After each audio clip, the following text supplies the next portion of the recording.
Hello বন্ধুরা, এখন বিকাল ৬টা বাজে।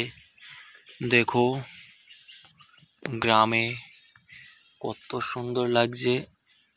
বৃষ্টি হয়ে গেল ১ ঘন্টা আগে। এই দেখো আমাদের বাড়ি,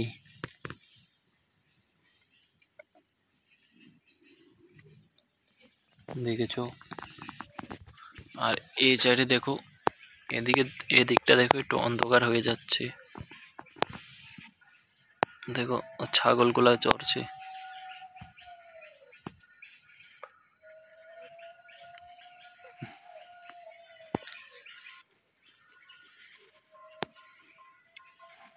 দেখো বাড়ির আশেপাশে বৃষ্টি হয়ে গেল ১ ঘন্টা আগে।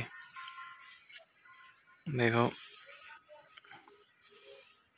আমাদের বাড়ির পাশে অনেক গাছপালা।